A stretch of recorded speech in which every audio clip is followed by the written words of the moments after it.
हा व्हिडिओ आहे कल्याणमधला। एका खासगी हॉस्पिटलमध्ये एका मराठी रिसेप्शनिस्ट असलेल्या मुलीला मारहाण झाली होती। मारहाणीचं सीसीटीव्ही फुटेज सोशल मीडियावर व्हायरल झालं। सर्व स्तरातून संताप व्यक्त केला गेला। पीडितेने सांगितलेला घटनाक्रम असा आहे की तरुणी बाल चिकित्सालय क्लिनिकमध्ये रिसेप्शनिस्ट म्हणून काम करते। तो एका रुग्णाला घेऊन आलेला। तो आतमध्ये जाण्यासाठी खूप घाई करत होता। रिसेप्शनिस्टने 10 मिनिटं वाट पाहायला सांगितली, पण त्याने तिला शिवीगाळ करायला सुरुवात केली। त्यावेळी तो नशेत होता असं सांगण्यात येतंय। त्यानंतर ही गोष्ट तरुणीने तिच्या सरांना कळवली। तेव्हा तो माणूस मारण्यासाठी तिच्या अंगावर धावला आणि त्यानंतर तिचे केस पकडून दरवाजापर्यंत खेचत तिला नेलं। तिला एवढं मारलं की तिचा श्वासही थोड्या क्षणांसाठी थांबला होता, असं तरुणी स्वतः सांगते।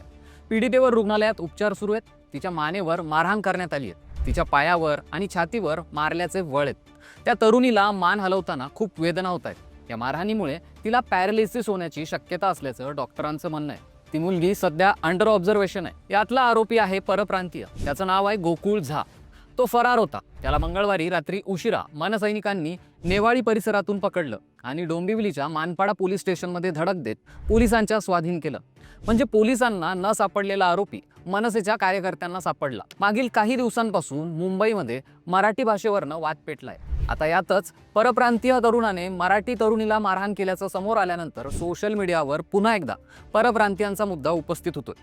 मनसेचे नेते अविनाश जाधव यांनी पीडित तरुणीची भेट घेऊन बदला घेण्याचं आश्वासन दिलंय। यावर तुमची काय प्रतिक्रिया आहे? कमेंट करून नक्की कळवा।